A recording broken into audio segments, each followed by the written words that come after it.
थोड़ा अगर हम सोशल एक्टिविटीज़ में थोड़ा ज़्यादा ध्यान दें तो ऑनलाइन गेमिंग से हटा जा सकता है। देखो, मैं तो नहीं मानता पढ़ाई करना इंपॉर्टेंट है, क्योंकि एक आदमी को अच्छा इंसान होना ज़्यादा ज़रूरी है। ज़रूरी नहीं है कि किताबों से ही एजुकेशन आएगी। मेरा सजेशन है कि अगर बच्चे खेल रहे हैं तो लिमिट में खेलें, तो पेरेंट्स कुछ नहीं कहेंगे। नमस्कार, आप देख रहे हैं श्रेष्ठ भारत। आपके साथ मैं हूं कनिका और मैं हूं आपके साथ आरजू दुबे। आज जिस मुद्दे पर हम बात करने जा रहे हैं वो एक बेहद अहम मुद्दा है। जी हां, हम बात करने जा रहे हैं ऑनलाइन गेमिंग की। ऑनलाइन गेमिंग में ना सिर्फ बड़े बल्कि यूथ, यहाँ तक कि स्कूल के बच्चे भी इन्वॉल्व हो जाते हैं।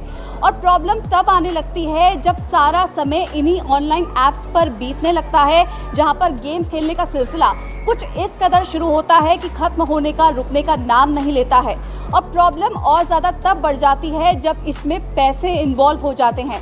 जी हाँ, ऑनलाइन गेम्स में कई बार जो ऑनलाइन गेम्स ऐप्स के जो ओनर्स होते हैं वो शुरुआत में तो फ्री क्रेडिट देते हैं, जिससे कि झांसे में आ जाएं लोग, और उसके बाद फिर आपको अपने पैसे लगाने पड़ते हैं। और कई बार ये सिलसिला ऐसा शुरू होता है कि आप उसमें फंसते चले जाते हैं और आप उसमें बहुत सारा पैसा डुबो देते हैं। बिल्कुल, कनिका की बात एकदम ठीक है। अगर मैं एक बहुत अच्छा पॉइंट इसमें ऐड करूं कि मैं इस मुद्दे पे पहले बात नहीं करती, मैं आपको बताती हूं, उस समय में लेके जाना चाहती हूं जब एक वो समय हुआ करता था कि जब बच्चे स्कूल से घर जाते थे, खाना खाते थे, ट्यूशन जाते थे, आके बस मौज मस्ती करते थे। लेकिन इसके बाद कोविड आया, लॉकडाउन लगा। बच्चों के दिमाग पर इस कोविड का और इस लॉकडाउन का इतना ज़्यादा प्रभाव पड़ा है कि बच्चे ऑनलाइन गेमिंग की तरफ इतनी तेज़ी से बढ़ रहे हैं कि आज भारत 5वीं सबसे बड़ी अर्थव्यवस्था जरूर बन गई है, लेकिन भारत आज ऑनलाइन गेमिंग में सब दूसरे नंबर पर भी खड़ा हुआ है। तो इस वक्त हम लोग मौजूद हैं डीपीएस में, दिल्ली पब्लिक स्कूल राजनगर, जहां हम बच्चों से जानने की कोशिश करेंगे कि ऑनलाइन गेमिंग को लेकर उनके क्या विचार हैं और वो क्या कुछ बोलना चाहते हैं। बिल्कुल, और साथ ही हम टीचर से भी जानने की कोशिश करेंगे कि पेरेंट्स को कैसे क्या कुछ कोशिश करनी चाहिए ताकि बच्चे ऑनलाइन गेम्स में बुरी तरह ना फंसे, और अगर वो फंस जाएं तो उनको किस तरह से सपोर्ट करना चाहिए ताकि बच्चे अपने दिल की बात बेझिझक अपने पेरेंट्स के साथ या स्कूल के टीचर्स के साथ कर सकें और अपने दिल की बात उन तक पहुँचा सकें। बिल्कुल, तो चलिए शुरू करते हैं। चलिए आपसे सवाल करते हैं। बेटा, क्या नाम है आपका? और जब आप घर जाते हैं तो जब बोर होते हो क्या कुछ करना पसंद करते हो और कौन से गेम्स खेलना पसंद करते हो? मेरा नाम काव्या सरन है और मैं जब घर जाती हूँ तो अक्सर मैं ऑनलाइन गेम्स जनरली नहीं खेलती, क्योंकि मैंने कई बार कोशिश करी है बट मेरा उनमें इतना इंटरेस्ट नहीं आता। तो चलिए आरजू, मैं यहाँ पर एक काम करती हूँ। सबसे पहले सारे बच्चों से मैं यही सवाल करना चाहती हूँ, आप में से कौन कौन से बच्चे ऐसे हैं जो घर जाकर ऑनलाइन गेम्स खेलते हैं? कौन खेलते हैं? हाथ खड़े कर दीजिए। बहुत सारे बच्चे हैं जो यहाँ पर बता रहे हैं कि हम ऑनलाइन गेम्स खेलते हैं। बिल्कुल, और जो बच्चे ऑनलाइन गेमिंग नहीं भी खेलते हैं उनको काउंटर करने के लिए बाकी स्टूडेंट्स तो बैठे ही हैं यहाँ पे। बिल्कुल, तो सबसे पहले मैं आपसे ही जानना चाहूँगी, आप बताओ कि आप घर जाके जब ऑनलाइन गेम्स खेलते हो कौन कौन सी गेम्स खेलना पसंद करते हो, और पेरेंट्स जो हैं क्या ईजिली खेलने देते हैं या मना करते हैं? गेम्स तो बहुत सारी खेलता हूँ, पेरेंट्स भी मना नहीं करते क्योंकि लिमिट में खेलता हूँ मैं। तो मैं प्रेफर करता हूँ BGMI मोबाइल पे, PUBG जो पहले चलता था, और वैलोरेंट लैपटॉप पे, एंड GTA ऑनलाइन, GTA 5 और बहुत सारे गेम है। लेकिन मेरा सजेशन है कि अगर बच्चे खेल रहे हैं तो लिमिट में खेलें, तो पेरेंट्स कुछ नहीं कहेंगे। तो आरजू, आप देख रही हैं यहाँ पे एंटरटेनमेंट के लिए खेलते हैं, और यहाँ पर ये जो स्टूडेंट है इसका कहना है कि खेलने में कोई प्रॉब्लम नहीं है, बस आप लिमिट में खेल रहे हैं तो पेरेंट्स जो हैं वो मना नहीं करेंगे। तो चलिए इस बात का काउंटर के लिए हम चलते हैं मैम के पास। मैम से मैं जानना चाहूँगी, अभी बहुत अच्छा एक रेलेवेंट पॉइंट बच्चों ने ऐड किया है कि वो लिमिट में खेलना चाहिए। मैम, आपके भी बेबीज़ होंगे, क्या करते हैं वो आप, और कैसे उनको रोकती कैसे हैं कि मत खेलो, बस हो गया, आज के लिए इतना काफ़ी था? टाइम सेट किया है। टाइम सेट करना मुझे लगता है बहुत ज़रूरी है, क्योंकि जो तकनीक है नई, उससे आप पीछे नहीं भाग सकते, उसको आपको कहीं ना कहीं अपनाना ही होगा। और अगर आप उसको अपना रहे हैं तो उसकी अति क्या हो सकती है वो आपको तय करनी होगी। साथ ही साथ बच्चों को समझाना होगा कि what is good for you. पर मैं कुछ गर्ल्स बैठी हैं, इनसे पूछती हूँ, क्योंकि बॉयज़ नॉर्मली ऑनलाइन गेमिंग में ज़्यादा इन्वॉल्व होते हैं, क्या गर्ल्स भी खेलना पसंद करती हैं? मैं mostly half an hour 1 hour खेलती हूँ, वो भी वीक में। जब स्ट्रेस बहुत ज़्यादा हो जाता है तो स्ट्रेस बस्टर की तरह यूज़ करती हूँ। ज़्यादा से ज़्यादा हाफ एन आवर या 1 आवर पर वीक। तो पेरेंट्स कहते हैं कोई बात नहीं, आधा घंटा 1 घंटा खेल सकते हैं। पेरेंट्स को ज़्यादा दिक्कत नहीं होती बिकॉज ज़्यादा खेलना नहीं है, एंड जैसे ही हो जाता है फ़ोन साइड में हो जाता है, पढ़ाई शुरू हो जाती है। अच्छा, घर में कोई और भी खेलता है? मेरी बड़ी बहन, उसी से मेरे को हुआ है, मेरे को उसी से आदत ऐसा पड़ी। अक्सर होता है आरज़ू, घर में जब कोई खेलता है तो उनको देखा देखी में भी कई बार ऑनलाइन गेम्स का चस्का लग जाता है। बिल्कुल, मतलब पेरेंट्स ने एक टाइम फिक्स किया हुआ है बच्चों के लिए। आपसे जानना चाहूँगी मैं, कौन सी क्लास में है और कौन सी स्ट्रीम आपने ली है, किस तरीके से आप पढ़ाई करते हो और आपका पूरा रूटीन क्या रहता है, मुझे पहले उसके बारे में बताइए। इसके बाद मैं आपसे आगे जानूँगी कि ऑनलाइन गेमिंग का क्या है आपके विचार। मैम मैं 11th क्लास में, मैम मैंने ह्यूमैनिटीज़ ले रखी है और मैम मेरा डेली का रूटीन मैम रहता है, जैसे स्कूल रहता है हमारा सुबह सुबह, तो हम उसमें 6:30 पे उठते हैं और 6:50 स्कूल से निकल जाते हैं हम लोग, मतलब यहाँ घर पर स्कूल आ जाते हैं, तो फिर स्कूल से पढ़ाई वढ़ाई करके जाते हैं, तो फिर हमारे पास 3 बजे से लेकर 5 बजे तक टाइम रहता है, हम उस टाइम कुछ भी कर सकते हैं, तो हम उसमें गेम्स खेलते हैं ज़्यादातर। और ज़्यादातर ये दिक्कत होती है कि घर वालों को पता नहीं होता बच्चे गेम खेल रहे हैं, तो इसलिए हमको छुप छुपा खेलना पड़ता है, और वही ज़्यादा मेन दिक्कत पड़ जाती है कि हम लोगों को फिर आदत पड़ जाती है। अगर पेरेंट्स भी, अगर आपको रोकना भी है चीज़ को, तो पेरेंट्स को ऐसा हो सकता है कि पेरेंट्स उनसे बोलें कि चलो तुम खेलो, लेकिन फिर साथ ही साथ जैसे वो बोल रहे हैं खेल लो, कुछ फ्रीडम दें, लेकिन फिर पढ़ाने की कोशिश करें। And do you think counselling अगर स्कूल में होती है स्टूडेंट्स की तो उससे फ़ायदा होता है कि आप लोग इस तरह की काउंसलिंग करते हैं कि आप लोग पेरेंट्स को भी समझाएं, साथ में स्टूडेंट्स को भी काउंसिल करें कि अगर आप घर पे खेल रहे हो तो आप थोड़ा एक टाइम रखो, लेकिन उसमें इस कदर इन्वॉल्व ना हो कि आप उसमें पैसे लगाने लग जाओ या किसी बुरी तरीके से फंस जाओ, क्योंकि हम ऐसी कई स्टोरीज देखते हैं जिसमें बच्चे ऐसा फंसते हैं कि उससे बाहर नहीं निकल पाते और कई बार बहुत बड़ा स्टेप उठा लेते हैं। In our school, if such situation happens या कोई बच्चा के confide करता है, we have a counselor या we have teachers who are very make students they find comfortable talking to the teachers, sharing their concerns. अगर कोई बच्चा share करता है सच, definitely we provide them proper counseling. तो कहीं ना कहीं पेरेंट्स को इस पर नज़र रखने की बहुत ज़रूरत है कि पेरेंट्स जब घर पर हों तभी बच्चों को डिवाइसेस दें और बच्चों को एक टाइम फिक्स किया जाए कि अगर आप एज ए स्ट्रेस बस्टर खेल भी रहे हैं तो थोड़ी देर के लिए आप खेलिए, लेकिन उसके बाद आप इसमें ज़्यादा इन्वॉल्व मत होइए। बिल्कुल, मेरे साथ यहाँ पर हैं सर, आपसे मेरा सवाल ये है कि क्या आपके स्कूल में ऐसे काउंसलिंग सेशन के लिए करते हैं जो नॉर्मल रहती हैं, जिस हिसाब से ऑनलाइन गेमिंग से काफ़ी बच्चे हैं जो सुसाइड कर लेते हैं पेरेंट्स के प्रेशर में आके या फिर कुछ भी, तो आप लोग के स्कूल में क्या ऐसा कोई काउंसलिंग सेशन बच्चों को दिया जाता है, स्पेशली 6th से 12th तक के बच्चों के लिए? Yes ma'am, regular counselling sessions होते हैं, and even if something comes up like कोई बिग न्यूज़ होती है या करंट इवेंट होता है, लाइक यू सेड कि बच्चे गेम्स को लेके सुसाइड कर लेते हैं या फिर they behave aggressively with their parents और something, so we have that kind of counselling session, many sessions I have taken myself as well. Sir, एक सवाल मेरा आपसे ये भी कि भारत विश्व की 5वीं सबसे बड़ी अर्थव्यवस्था बन गया है, लेकिन ऑनलाइन गेमिंग में भी दूसरे नंबर पर भारत खड़ा हुआ है, उसको लेकर आप क्या कुछ बोलना चाहेंगे? मैम, गेमिंग जो एक बहुत बड़ा इवेंट है उसका रीज़न सिर्फ स्टूडेंट्स नहीं है। Definitely during Covid times because a lot of students got mobile phone, तो a lot of students got into this gaming, and for students of this age it is very easy for them to get involved and they get addicted very quickly because they don't know the importance of time. वो सिर्फ ये level करना है, सिर्फ ये level करना है, करते करते how they invest 2 to 3 hours, it's very easy for them. But I also believe that not only they are playing, a lot of college students, a lot of youth as well who don't have jobs or other stuff, they are also very much involved in gaming. आरज़ू, और एक बड़ी बात यहाँ पर ये भी है कि हमने अक्सर देखा है कि जो क्रिकेट स्टार्स होते हैं, जो फिल्म स्टार्स होते हैं, वो भी अपने इंस्टाग्राम अकाउंट्स पे या अपने सोशल मीडिया हैंडल्स पर इस तरह के ऐप्स को बढ़ावा देते हैं, उनका एडवर्टीजमेंट करते हैं। तो जो बच्चे हैं, जो स्टूडेंट्स हैं, वो इन लोगों से बहुत ज़्यादा प्रभावित हो जाते हैं और उनको देखा देखी भी अगर उन्होंने किसी ने एडवर्टीजमेंट किया तो उसमें कई बार वो सोचते हैं कि क्यों ना इसे ट्राई किया जाए, काफ़ी कूल हो सकता है। ऑनलाइन गेमिंग को इस तरह से भी देखा जाता है। हम आपसे जानना चाहेंगे बेटा कि आप जिस तरह से आप बता रहे हो कि ऑनलाइन गेमिंग जो है, हम बात ये करना चाहते हैं आपसे कि क्या आप भी घर पे जब जाते हो तो टाइम देते हो ऑनलाइन गेमिंग को, खेलते हो आप? अभी तो मैं ऑनलाइन गेमिंग को टाइम नहीं दे रहा हूँ, लेकिन आपने ऐसे एड्स देखे हैं टीवी पर जहाँ आपने फिल्म स्टार्स या आपने क्रिकेटर्स को देखा हो कि उन्होंने एड्स किए हों? बिल्कुल, और उनको फॉलो करना मुझे नहीं लगता कोई भी सही बात है, क्योंकि उन्हें पैसे दिए जाते हैं इन सब चीज़ों को एडवर्टाइज़ करने के लिए। और थोड़ा सा तो माँ बाप को भी थोड़ा ध्यान देना चाहिए कि बच्चा किस चीज़ से इन्फ्लुएंस हो रहा है, तो उस वजह से रोका जा सकता है। तो आपको लगता है पढ़ाई भी डिस्टर्ब होती है जो बच्चे बहुत ज़्यादा ऑनलाइन गेमिंग में इन्वॉल्व हो जाते हैं? मेरी भी हुई थी जब मैं 10th क्लास में 6-7 घंटे देता था, और अभी तो मैंने बंद कर दिया क्योंकि। अच्छा, मतलब आप खेलते थे, अभी नहीं खेलते हैं? अभी नहीं खेलते। ओके, तो पेरेंट्स की तरफ से तब प्रेशर आया कि इसे बंद कर दो? बिल्कुल भी नहीं। बिल्कुल भी नहीं, आपने खुद से बंद किया? हाँ, खुद से, क्योंकि आपको लगा कि अब पढ़ना चाहिए सिंसियरली? क्योंकि 9th से शुरू हुआ था, फिर 9th में आदत लग गई बहुत गंदी, फिर फिर 10th में भी हो गया, फिर 11th में जब स्कूल स्टार्ट हो गया फिर टाइम नहीं मिलने लगा और फिर थोड़ा थोड़ा इंटरेस्ट भी बढ़ गया। तो थोड़ा अगर हम सोशल एक्टिविटीज़ में थोड़ा ज़्यादा ध्यान दें तो ऑनलाइन गेमिंग से हटा जा सकता है। मैं इसमें एक और पॉइंट ऐड करना चाहूँगी कि क्या होता है कि कई बार ना बच्चे ईयरफोन्स लगा के गेम खेल रहे होते हैं। वो मैंने सुना है कि पबजी में हम लोग बात भी कर सकते हैं किसी से भी, तो मम्मी पीछे से कुछ बोल रही है, पापा पीछे से कुछ बोल रहे हैं, सुनाई नहीं देता, बस हम इतने ज़्यादा मग्न हो जाते हैं उस गेम्स को खेलने में कि बच्चे सुनना ही बंद कर देते हैं। तो उस सिचुएशन में क्या करते हो आप, बताइए।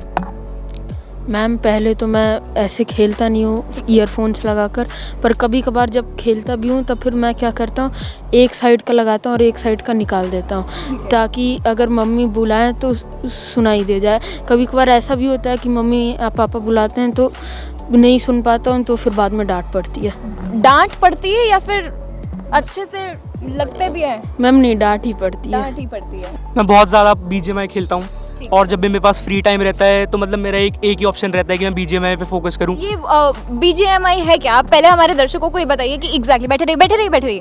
पहले ये बताइए कि BGM जो अभी आपने गेम का नाम लिया उसके बारे में बताइए और कैसे खेला जाता है, किस तरीके से है, ये भी बताइए। BGMI एक बैटल रॉयल गेम है।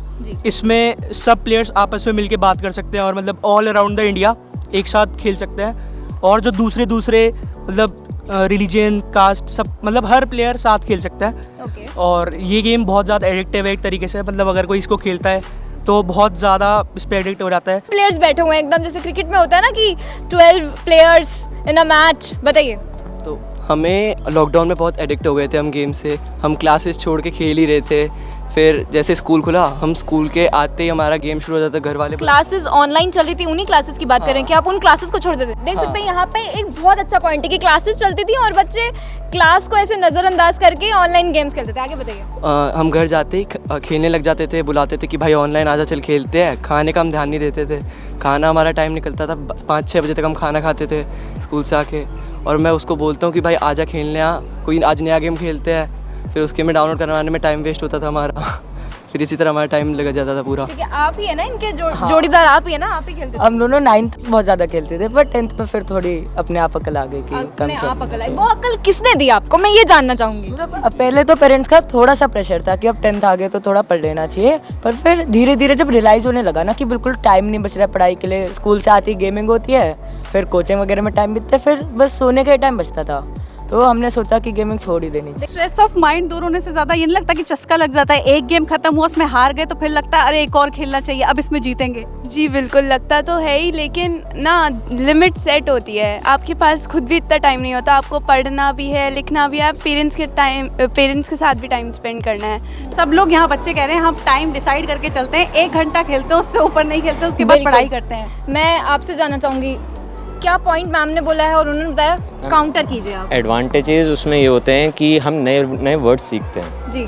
फॉर एग्जांपल डोपामीन हो गया, मतलब बहुत सारे वर्ड्स होते हैं। ठीक है, मैं पॉइंट क्या रखना चाहता हूँ कि गेमिंग के बारे में कई सारे इश्यूज भी हैं, लेकिन हम कहते हैं गेमिंग एडिक्टिव है, लेकिन अगर मैं सच बोलूँ तो देन एडिक्टिव कुछ भी हो सकता है। अगर आप, आई थिंक वो आपकी रिस्पॉन्सिबिलिटी, आप कितना चीज़ों को समझते हो एंड उस हिसाब से करते हो। गेमिंग रिलेटिवली न्यू चीज़ है, न्यू चीज़ें जब आती है देन कुछ ना कुछ इश्यूज क्रिएट होते हैं, लोग एक्सेप्ट नहीं करते हैं। आपने सुना क्या बोला आदित्य ने? यस मैम, बताइए। मैम सबसे पहले तो अगर हम लोग खेलते हैं गेम तो फिर डोपामीन जो रिलीज़ होता है, बिल्कुल वो डोपामीन कंट्रोल में नहीं रिलीज़ होता, वो अनकंट्रोल्ड रिलीज़ होता है और फिर ब्रेन अपनी रिस्पॉन्सिबिलिटी तब नहीं समझ पाता है। वो डोपामीन के साथ साथ एक इररिस्पॉन्सिबिलिटी भी आ जाती है और फिर एक ऐसा हम लोग चाहते भी हैं नहीं खेलना, मार्क्स बढ़ाना, तब वो नहीं हो पाता। जैसे ऑनलाइन के टाइम मेरे साथ हुआ था, मैं चाहता था कि गेम ना खेलूं, मम्मी और पापा ने भी बहुत मना किया था, पर जैसे 1-2 दिन तक रेजिस्ट कर पाते हैं, पर फिर उसके बाद अपने आप ही चालू हो जाता है गेम। बिल्कुल, बहुत अच्छा पॉइंट बोला है, इररिस्पॉन्सिबिलिटी। काउंटर करिए, कौन करेगा इनकी बात का काउंटर? हाँ, रोमा यहाँ पर फिर से कुछ बोलना चाहती हैं। तो हम कहीं ना कहीं रिस्पॉन्सिबिलिटी पेरेंट्स की भी बनती है कि वो देखें कि बच्चा क्या खेल रहा है, कितना टाइम उस पर स्पेंड कर रहा है, कैसी उसकी लैंग्वेज है वहाँ पे। आपको क्या लगता है उसके लिए क्या किया जाना चाहिए? What should be the necessary steps that should be taken after once these kind of things are happening? Ma'am I think firstly जो पेरेंट्स हैं, आई मीन ठीक है, कुछ लोगों के घर में ऑर्थोडॉक्स फैमिलीज होती हैं, ना कहीं पेरेंट्स की ये रिस्पॉन्सिबिलिटी है कि वो बच्चों के साथ जब कम्युनिकेट करें तो एक फ्रेंड्स की तरह करें। अगर बच्चे आपको अपनी कोई प्रॉब्लम बता रहे हैं या कोई ऐसी चीज़ बता रहे हैं कि वो ऐसी चीज़ों में फंस गए हैं, तो आप उन पर चिल्लाने के बजाय, उन पर गुस्सा करने के बजाय आप उनकी हेल्प करें कि बेटा हम आपको हेल्प करेंगे कि आप इससे कैसे बाहर निकल सकते हो, आप अपने टाइमिंग को कैसे कम कर सकते हो और धीरे धीरे आप इसको बहुत घटा सकते हो या आप इसको छोड़ सकते हो। तो वहाँ पर जो है वो पेरेंट्स का सपोर्ट आरजू बहुत नेसेसरी हो जाता है। बिल्कुल, यहाँ पे मेरे साथ एक बच्ची है, ये भी कुछ बोलना चाहती हैं, बताइए। मैं ये कहना चाहती हूँ कि एक तरफ तो हम अपने पेरेंट्स से फ्रीडम मांगते हैं और दूसरी तरफ हम ये कह रहे हैं कि वो हम पे नज़र रखें कि हम कैसा खेल रहे हैं। एक सेल्फ डिसिप्लिन भी होता है हमारे अंदर जिससे हम खुद को मोटिवेट कर सकते हैं कि हमें खुद भी अब तो हम obviously we are growing up, so we know that we should how much we should study to score specific मतलब एक मार्क्स हमारे अच्छे आ जाएं and we can also maintain a balance, to be very honest. बिल्कुल आरजू, और यहाँ पर श्रीम की बातों का एक काउंटर मेरे पास आया है, आप क्या बोलना चाहते हो? मैम मैं ये बोलना चाहता हूँ कि हर बच्चा अपने आप में यूनिक होता है, ज़रूरी नहीं है कि उसे पढ़ाई में सब कुछ करना है। क्योंकि अगर हम एक एग्जांपल लें क्रिकेटर का, विराट कोहली जिसे हम सब जानते हैं, उसने अपनी 12th भी पूरी नहीं की है, लेकिन आज वो उनसे ज़्यादा कमा रहा है जिन्होंने पढ़ाई करी है। तो ऐसा भी हो सकता है जो गेम खेल रहा है वो पूरी रात बैठ के ई स्पोर्ट्स की तैयारी कर रहा हो। बड़े बड़े नाम है, स्काउट, जॉनथन, जो इतने कमा रहे हैं, जो खास IIT करके भी जो कमा नहीं पा रहे उससे ज़्यादा कमा रहे हैं। तो हर बच्चा अपने आप में डिफरेंट है, ज़रूरी नहीं कि हम उसे जो बता रहे हैं वो वही सीखेगा। कई ऐसी चीज़ें जो आसपास की वो एनवायरनमेंट में उन बच्चों के साथ रह के सीख रहा है वो हमें बताए। लेकिन क्या आपको नहीं लगता कि एक बेसिक जो ग्रेजुएशन है, एक बेसिक पढ़ाई है, वो कंप्लीट करना ज़रूरी है? ठीक है, मैं मानती हूँ कि बहुत सारे ऐसे फिल्म स्टार्स हो गए या बॉलीवुड स्टार्स हो गए जिन्होंने अपनी पढ़ाई भी कंप्लीट नहीं की और वो बहुत सक्सेसफुल है, लेकिन पढ़ाई कंप्लीट करना इंपॉर्टेंट नहीं है? मैम देखो, मैं तो नहीं मानता पढ़ाई करना इंपॉर्टेंट है, क्योंकि एक आदमी को अच्छा इंसान होना ज़्यादा ज़रूरी है। ज़रूरी नहीं है कि किताबों से ही एजुकेशन आएगी, नॉर्मली लोगों को ऑब्जर्व करके भी आ सकती है। हम इतने हिस्ट्री में बुक पढ़ा है, अकबर के बारे में पढ़ा है, उसने लोगों को ऑब्जर्व करके ही तो सीखा है। तो कई चीज़ें हो सकती है, एक आदमी एडुकेटेड होना चाहिए, लेकिन ऐसा नहीं होना चाहिए कि किताबी कीड़ा हो। बिल्कुल, यहाँ पे मैं जिस रो में बैठी हूँ इस वक्त पूरी रो कुछ ना कुछ बोलना चाहती है। अभी बच्चे मुझे हलचल ऐसे चुप बता रहे थे कि मैं इस बात का काउंटर करूँगा। चलो स्टार्ट करते हैं, बताइए। जैसे कि भैया ने बोला कि पढ़ाई इतनी इंपॉर्टेंट नहीं है गेम में, ऐसे ही मैं एक एग्जांपल लेता हूँ। एक है विवॉन करके, वो एक 6 साल का बच्चा है और वो अभी इतना सक्सेसफुल है कि अगर वो पढ़ाई को छोड़ भी दे तो वो जितने लोग पढ़ के कमा रहे हैं उससे ज़्यादा कमा सकता है। बिल्कुल, आप बताइए। हम जैसा आपने बहुत सारे पॉइंट बोले थे कि ऑनलाइन गेमिंग पे पैसे लगाते हैं और टाइमिंग रिस्ट्रिक्शंस होती हैं। बहुत सारे गेम्स होते हैं उन्हें अपना टाइम रिस्ट्रिक्ट कर रखा होता है कि इतनी लिमिट होती है। 18 एज से पहले बच्चे की 3 साल की लिमिट है गेम है BGMI। उसमें अगर बच्चे 18 साल से नीचे है तो उसको सिर्फ 3 घंटा अलाउड है खेलना, और 18 से प्लस है तो 6 आवर्स अलाउड है। और उसमें per day limit 8,000 rupees spend करने की है। और जैसे आपने बोला बच्चे स्पेंड करते हैं बहुत सारे पैसे गेम्स में, पेरेंट्स को भी तो अपने क्रेडिट कार्ड नहीं देनी चाहिए ना बच्चे को, बिल्कुल, ताकि बच्चा स्पेंड ना कर पाए, गलत यूज़ ना कर पाए उसका। आप कैश दे दो उसको, वो गेम में नहीं लगा पाएगा। बिल्कुल।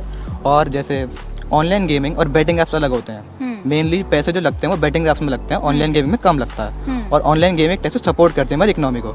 जैसे हम अभी कुछ खेल रहे हैं तो हम उसको इंटरनेशनल लेवल पे जाके खेल सकते हैं, उससे हमारी कंट्री में पैसा ही आएगा। बिल्कुल, मतलब आप कह रहे हैं कि जो भारत विश्व की 5वीं सबसे बड़ी अर्थव्यवस्था बना वो सिर्फ ऑनलाइन गेमिंग की वजह से बना है। गेमिंग की वजह से नहीं बना, लेकिन बहुत सारे टूर्नामेंट्स होते हैं। एक और स्टूडेंट यहाँ पे कुछ बोलना चाहता है। बच्चों की रिस्पॉन्सिबिलिटी में एक मेजर रोल प्ले करता है सेल्फ रियलाइजेशन का, कि अगर मैं ये 1 घंटा खेल रहा हूँ और इसमें मैंने अचीव क्या करा है। आपका नाम क्या है? योगांश। योगांश आपके साथ खेलते थे, आपको कितना मज़ा आता था और आपने भी इनके साथ साथ खेलना बंद कर दिया या आप किसी और को पार्टनर बना के खेलते थे? मैम मैंने जो है मैंने भी इनके साथ ही मैम क्या होता था, मतलब 9th में जैसे हमारी ऑनलाइन क्लासेस ख़त्म होती थी तो हम मतलब दिन में 3 से 4 घंटे खेलते थे। तो मैम जैसे जैसे ऑफलाइन शिफ्ट होता गया तो उसके बाद हमारा प्लेइंग टाइम भी कम होता गया, क्योंकि मैम टाइम कम मिलने लग जाता है। जब आप घर पे होते हैं तो ना आपको स्कूल जाना, मतलब स्कूल के जो आवर्स है, स्टडिंग आवर्स, वो भी कम हो जाते हैं अपने आप में। जब आप ऑफलाइन जाते हैं तो आप 3 बजे तक तो स्कूल में, उसके बाद आपको कोचिंग भी जाना, तो वो टाइम अपने आप ही कम हो जाता है। तो जिस तरीके से यहाँ पे बच्चों ने बहुत वैलिड पॉइंट्स दिए हैं कि अगर हम खेलते हैं तो हमारे पेरेंट्स मना करते हैं और हमें बिल्कुल कंट्रोल में रखते हैं, और हमारी स्टडीज़ भी इतनी ज़्यादा है कि हम लोग खुद ही एक टाइम मैनेजमेंट लेके चलते हैं। और DPS राजनगर के बच्चों ने तो वैसे ज़्यादातर पॉजिटिविटी में ही बात की है, सारे पॉजिटिव ही पॉइंट्स बोले हैं। लेकिन श्रेष्ठ भारत की टीम से हम दोनों आपको एक सलाह ज़रूर देना चाहेंगे। बिल्कुल, हमारी यही कोशिश है अपने प्रोग्राम के ज़रिए कि हम पेरेंट्स को जागरूक करें, स्टूडेंट्स को जागरूक करें कि आपकी पढ़ाई भी इंपॉर्टेंट है। अगर आप खेल रहे हैं तो उसका एक टाइम निश्चित करें। पेरेंट्स अलर्ट रहें कि बच्चे जो ऑनलाइन गेम्स खेल रहे हैं, जैसा सर ने भी बताया कि उनकी लैंग्वेज क्या है। एक तरह से पेरेंट्स कोशिश करें, बच्चों से एक फ्रेंड की तरह बात करें कि अगर वो करियर भी बनाना चाहते हैं तो किस तरह से आगे बढ़ेंगे, पढ़ाई को कितना लेके जाएंगे, कैसे लेके जाएंगे। और बच्चों के साथ अगर आप दोस्तों की तरह बात करेंगे तो बच्चे अपने दिल की बात आप तक जरूर पहुंचाएंगे। और कनिका, साथ ही एक पॉइंट ये भी कि जितना आप फिजिकल एक्टिविटीज में भी इन्वॉल्व रखेंगे खुद को, उससे आपको ही बहुत ज्यादा फायदा आगे होने वाला है, क्योंकि 12th के बाद आगे आपकी लाइफ एकदम भाग दौड़ वाली होने वाली है। बिल्कुल, तो आज के हमारे इस खास मुद्दे ऑनलाइन गेमिंग में फिलहाल के लिए बस इतना ही। एक बार फिर आपके साथ जुड़ेंगे, ऐसे ही किसी स्कूल में जाएंगे जहां पर एक और नए मुद्दे के साथ बात करेंगे बच्चों से, टीचर से, और जानने की कोशिश करेंगे उसके बारे में उनकी क्या राय है। लेकिन फिलहाल के लिए मुझे और आरजू को दीजिए इजाजत और आप देखते रहिए श्रेष्ठ भारत। नमस्कार।